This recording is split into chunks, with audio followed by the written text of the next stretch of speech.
continuación, ¿qué propone?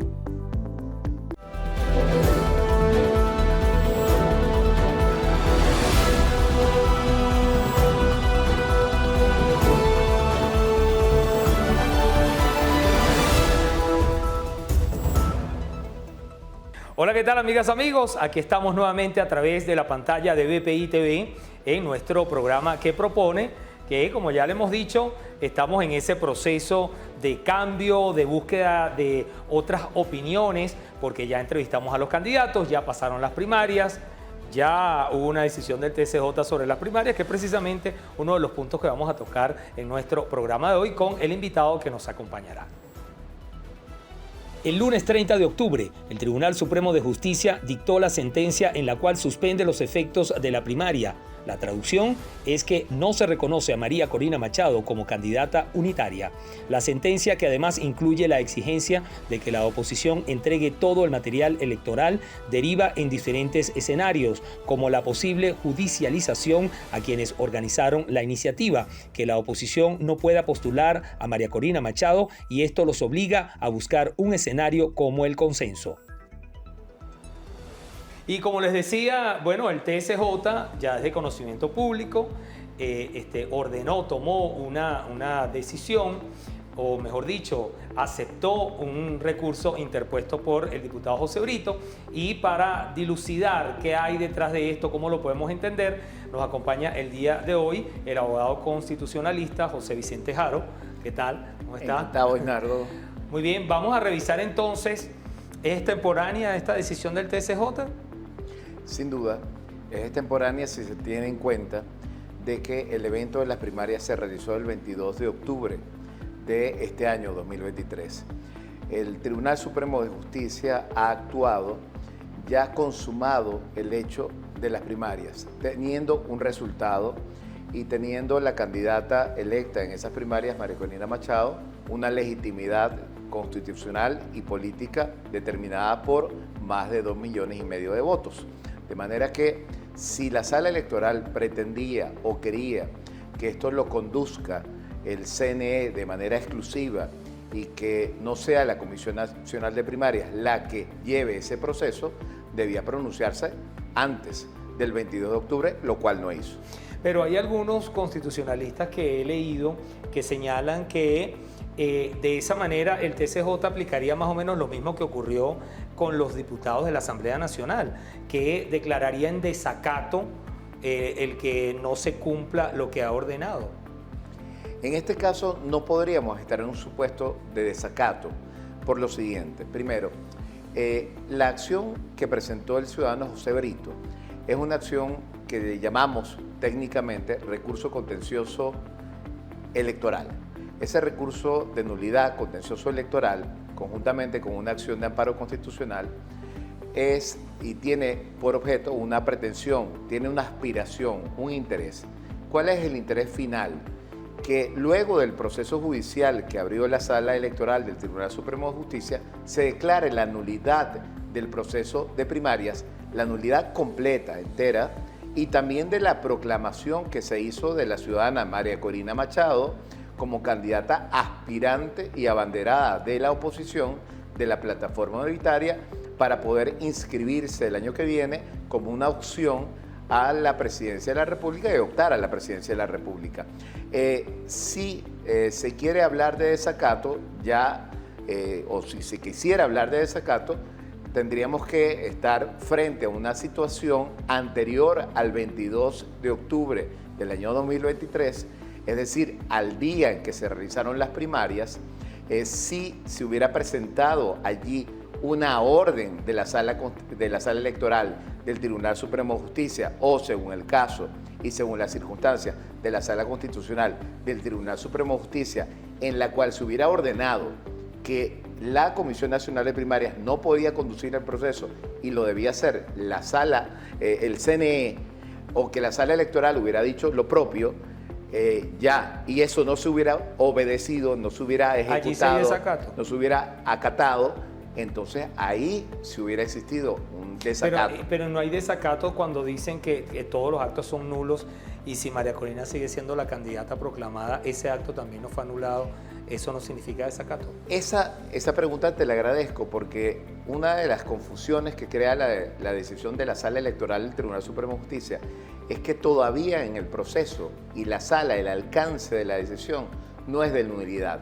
Eso es lo que aspira el ciudadano José Brito, eso es lo que solicitó. ¿Qué hizo la sala? Como tú bien lo decías en la introducción, admitió a trámite, abrió el proceso judicial. Mientras tanto, ¿qué otra medida tomó? Suspendió los efectos. Cuando se habla técnicamente, en este caso, de suspensión de efectos y por una acción de amparo constitucional que se introdujo conjuntamente con esa pretensión de nulidad, esa suspensión de efectos tiene carácter temporal. Temporal mientras dura el proceso judicial. Ahora el proceso judicial se tiene que desarrollar. La Comisión Nacional de Primarias, a través de sus representantes, tendrán que hacer y ejercer las defensas correspondientes, demostrar su legitimidad, sus facultades constitucionales para realizar el proceso de primarias y demostrar que efectivamente actuaron de conformidad con la Constitución y la ley y que no se cometió delito alguno, como también sugiere la Sala Electoral del Tribunal Supremo de Justicia.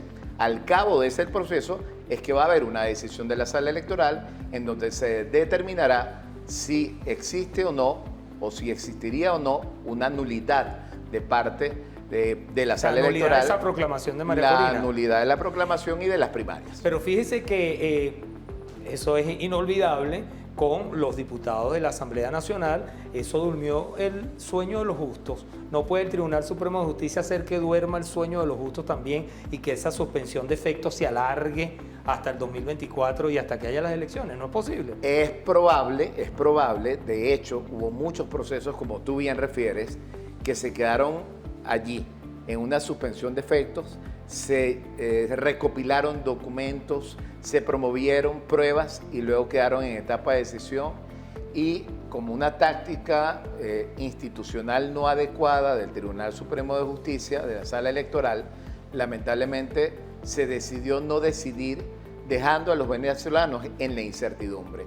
Ahí es donde precisamente la Comisión Nacional de Primarias, los representantes de la Comisión, la plataforma unitaria, debe hacer lo correspondiente para exigir un pronunciamiento, todo de la mano también del cumplimiento del Acuerdo de Barbados, porque todo lo que ha estado desarrollándose de cara a aquella investigación que ha iniciado el Ministerio Público, de cara a esta decisión de la Sala Electoral del Tribunal Supremo de Justicia, compromete pues los acuerdos llegados en ese pacto entre oficialismo y oposición en Barbados, y donde hay unos estados facilitadores y unos estados garantes del cumplimiento de esos acuerdos. Pero el gobierno ha dicho, y lo decía Maduro, que quien violó el acuerdo fue la oposición, que no fueron ellos. Ese es un alegato que sí, efectivamente, que ha dicho Nicolás Maduro, que por ejemplo también lo ha dicho Jorge Rodríguez, ha hecho referencia al punto 4 del acuerdo, analizando en toda su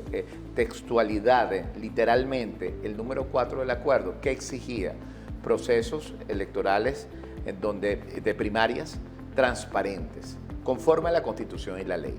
Este proceso fue transparente y se hizo conforme a la Constitución y la ley, totalmente transparente.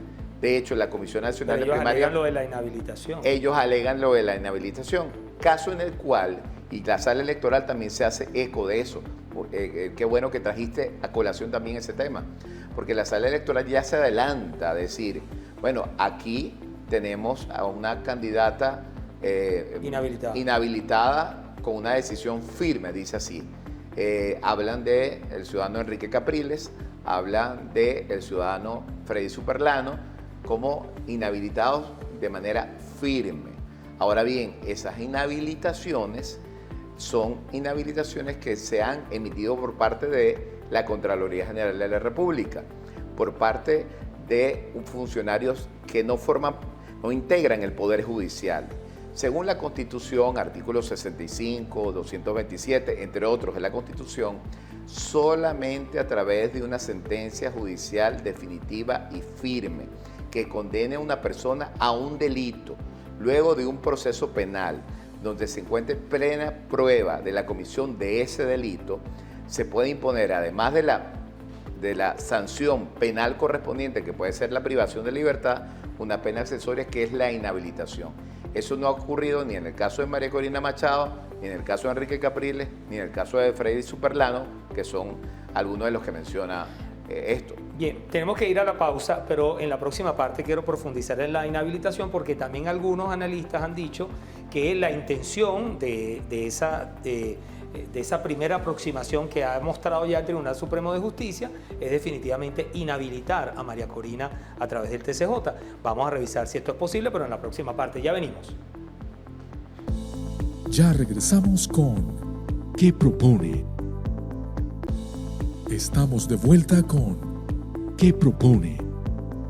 Continuamos con más de nuestro programa y el invitado que nos acompaña el día de hoy, José Vicente Jaro, abogado constitucionalista. En la parte anterior del programa le dejaba la interrogante, porque algunos analistas, para recordarlo un poco, han dicho que la verdadera intención, el fondo de lo que quiere el Tribunal Supremo de Justicia es inhabilitar definitivamente firme a María Corina Machado. ¿Es esto posible?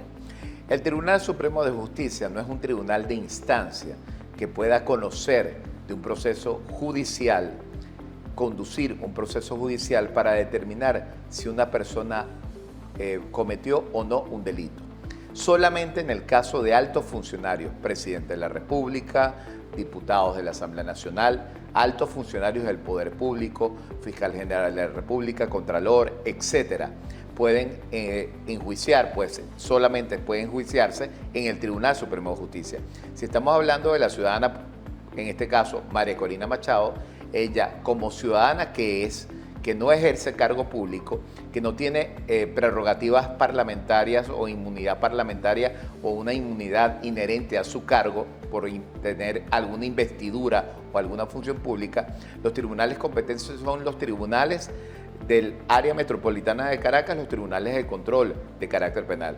Esto se tendría que conducir en un proceso que se abra en esos tribunales, que debe tener una doble instancia, primera instancia, segunda instancia, debe llegar a una etapa de juicio y luego debe tener finalmente lo que se llama un recurso de casación ante el Tribunal Supremo de Justicia. Un proceso como esto, Isnardo, para decírtelo en términos muy simples, puede durar, por más que se puede simplificar o se quiera simplificar, puede durar 2 o 3 años. En el caso más acelerado que se ha hecho en Venezuela, que es el caso de Leopoldo López, duró más de un año. Estamos hablando de que en la práctica yo veo muy remoto que ese proceso se conduzca debidamente por estas instancias. Y en todo caso, si el Tribunal Supremo de Justicia pretende, a través de la sala electoral o a través de la sala constitucional, sacar una decisión judicial, determinar que hay un delito, que ha cometido un delito, que ha cometido una condena y que está inhabilitada, bueno, estamos hablando de una decisión que violaría no solamente abiertamente la Constitución, sino además de la ley no lo han hecho antes, del Tribunal Supremo de Justicia. Sí, los televidentes dirán, bueno, pero lo estás explicando, pero eso no lo han hecho antes. Sí. Y en oportunidades, bueno, como les ha dado la gana. O sea, ¿por qué no hacerlo ahora? Es posible y es muy probable que eso lo hagan. Es muy probable que este proceso judicial termine, por ejemplo, en una declaración de nulidad de la proclamación de María Corina Machado, en una declaración de nulidad de todo el proceso de primarias. Y allí precisamente la pregunta, ¿por qué tener que ir a defender? ¿Por qué tener que ir a dar la contención correspondiente? ¿Por qué tener que atender estos procesos? ¿Por qué ejercer esa defensa?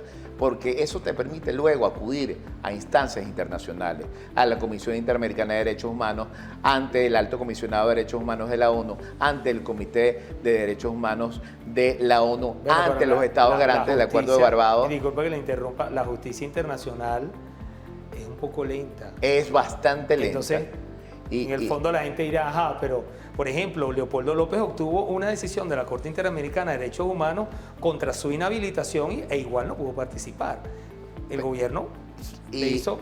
Y esa referencia es bastante pertinente. ¿Por qué?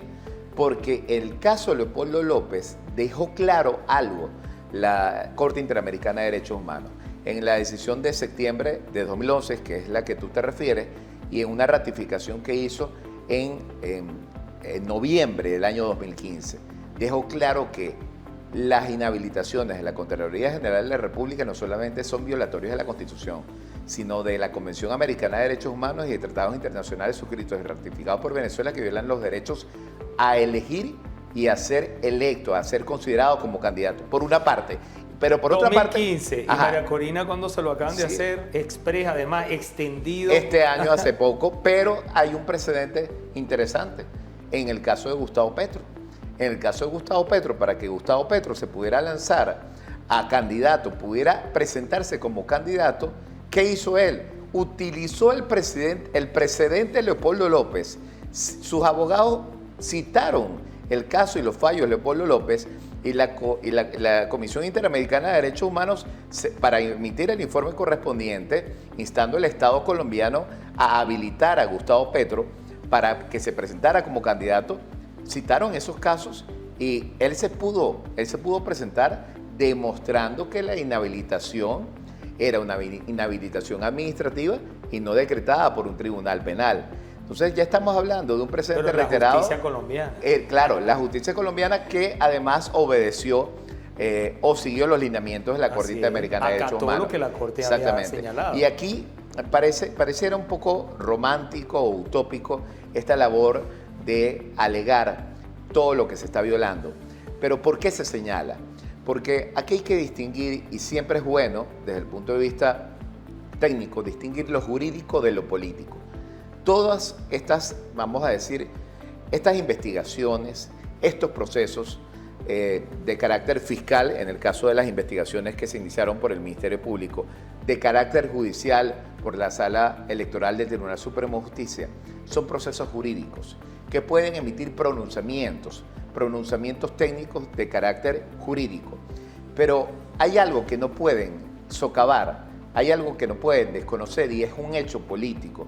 Y es muy importante y especialmente cuando uno domina, y yo me permito referir que además de la especialidad o de la especialización que tengo en Derecho Constitucional, también la tengo en Ciencia Política, y lo hago por lo siguiente. Desde el punto de vista de ciencia política hay algo que se analiza y se considera que es la legitimidad política de una persona, de un ciudadano, que viene dada por la confianza que el cuerpo electoral que los ciudadanos le dan a una persona que está optando a un cargo, a presentarse a un cargo de elección popular. Aquí hay algo que no se puede borrar y no se va a poder borrar independientemente de los fallos que la sala electoral, de las medidas que adopte el Ministerio Público, y es que esas primarias se dieron, los resultados se dieron. Más de 2,5 millones de venezolanos le dieron legitimidad. Dice que fueron 600,000. Bueno, pero hay un acta de totalización, hay unas actas de escrutinio y hay un material que respalda que fueron más de 2,5 millones de venezolanos.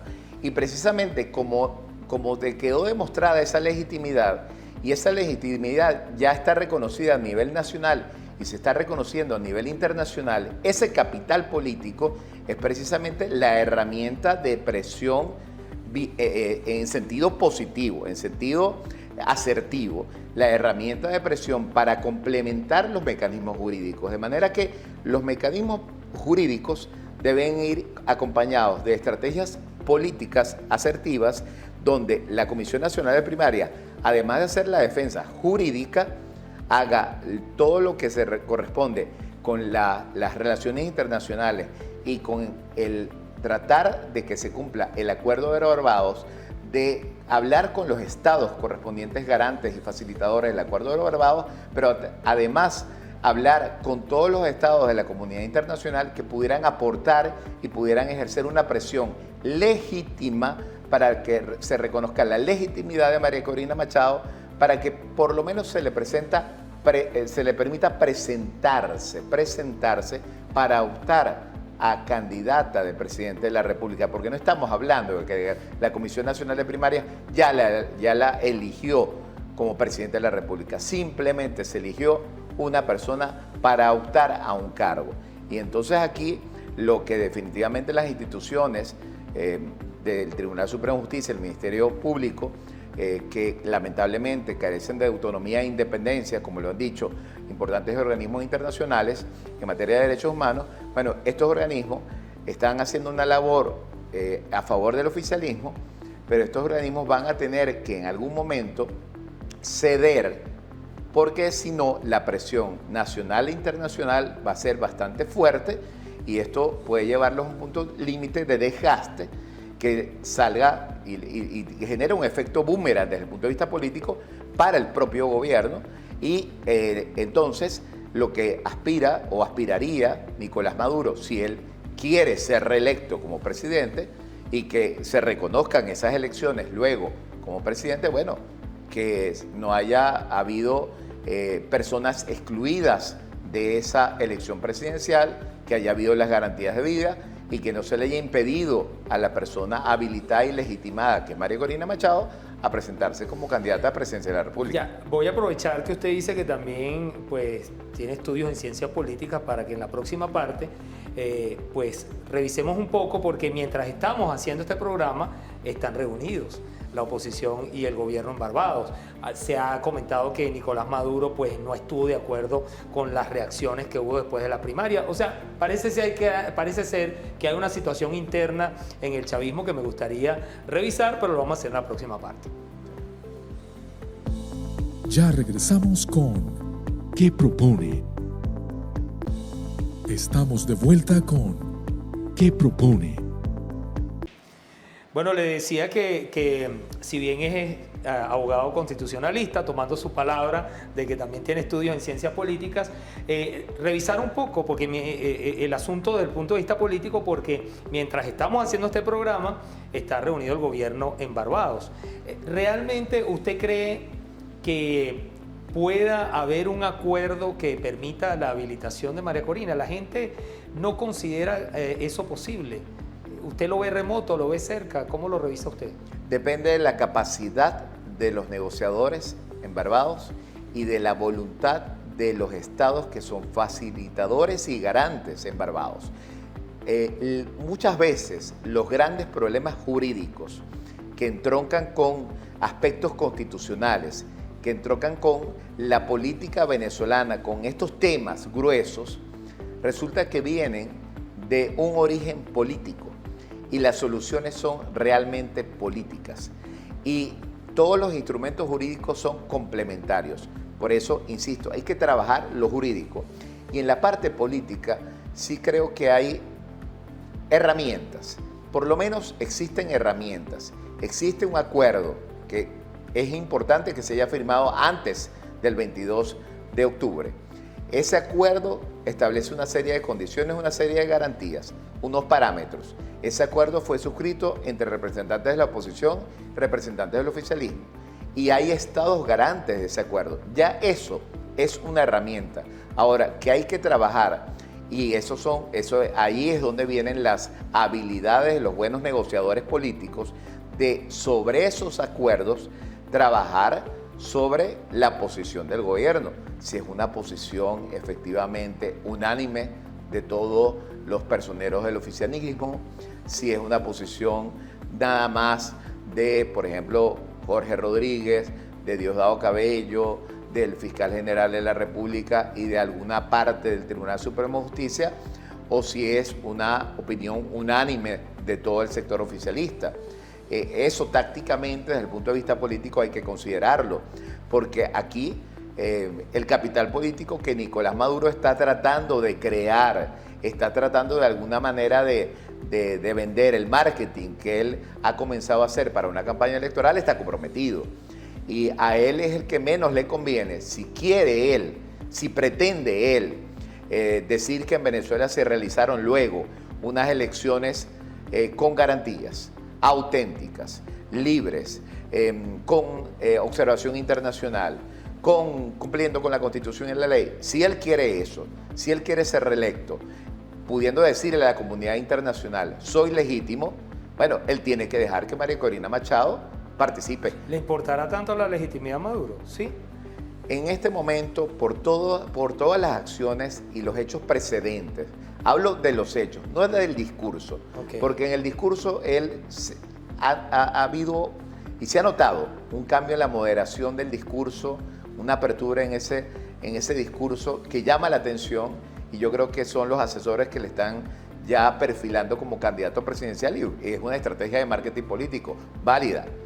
por supuesto, en toda contienda política esas estrategias se utilizan.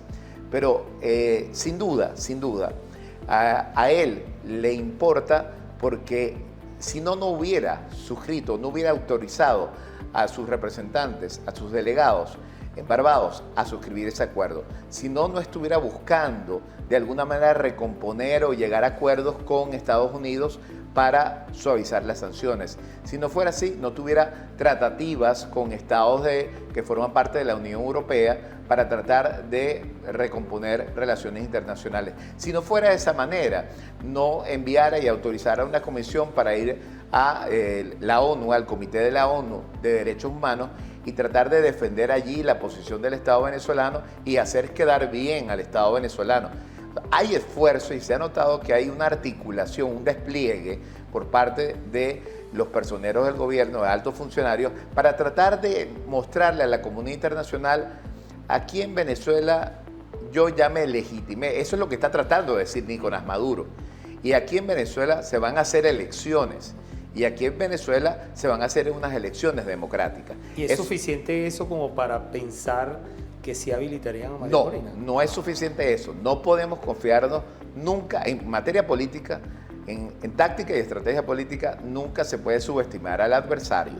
Hay que trabajar, hay que labrar eso. Y ya el hecho de que hoy en día, unos días después, esta misma semana, unos días después de emitida la decisión de la Sala Electoral del Tribunal Supremo de Justicia y poco más de una semana después de las declaraciones del fiscal general de la República, que en estos momentos estén reunidos en Barbados, es un significado de que se están utilizando estrategias y herramientas y de que al gobierno le interesa llegar aquí a una solución.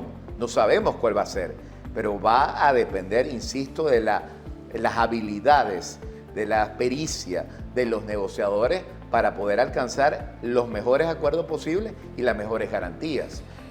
Se ve difícil porque todas las encuestas lo señalan. De hecho, hay analistas que han dicho que si María Corina Machado es habilitada, que le entreguen de una vez las llaves de Miraflores. Lo han dicho algunos analistas. Entonces, cuesta creer que el gobierno lo va a poner tan fácil. Lo que yo estimo, fíjese, hay varios escenarios. Vamos a ponerlo así. Hay un escenario en el que el gobierno se radicalice aún más y siga en esta tendencia en la que ya ha iniciado con el Ministerio Público del Tribunal Supremo de Justicia y definitivamente en una decisión ya fuera totalmente del ámbito constitucional, legal, de tratados internacionales y alejándose de pronunciamientos de la comunidad internacional, decida mantener la inhabilitación de María Corina Machado. ¿Cuál va a ser el costo político para el gobierno que resulte electo? El candidato oficialista que resulte electo. Para Nicolás Maduro, el desconocimiento de la comunidad internacional de su legitimidad, el mantenimiento de las sanciones y las consecuencias económicas que pesa sobre los venezolanos y sobre su Estado y sobre los recursos del Estado en ese sentido. Él tiene que medir ese costo político y varios de sus asesores ya le estarán diciendo: tienes que estar consciente de eso. Si tú tomas esta medida, te van a desconocer las elecciones. Número 2, que habiliten a María Corina Machado, pero la habiliten y no existan suficientes garantías electorales. Es decir, que tengamos una posibilidad de que María Corina Machado participe, pero no ofreciendo garantías electorales suficientes para calificar las elecciones como elecciones auténticas, como elecciones libres, absolutamente democráticas, técnicamente transparentes, técnicamente auditables, técnicamente verificables, y que no todos los observadores internacionales sean autorizados. Es decir, unas elecciones controladas, guiadas, en donde los resultados sean sesgados. Ese es el otro terreno que hay que evaluar. Tercero, no hay que descartar de que todo esto sea una táctica para minar la voluntad de los ciudadanos, de los venezolanos, del elector, porque yo mismo he recogido gente que se me acerca en la calle y me ha dicho: caramba, no valió la pena ir a votar, no valió la pena ir a poner mi nombre, ahora tengo miedo a una lista tascón, ahora tengo miedo de aparecer en alguna referencia, o que me quiten la pensión, o que me quiten, o que yo trabajo en tal organismo público, que me despidan. Ellos están jugando a eso, a desestimular el voto. Ha sido siempre una herramienta del oficialismo.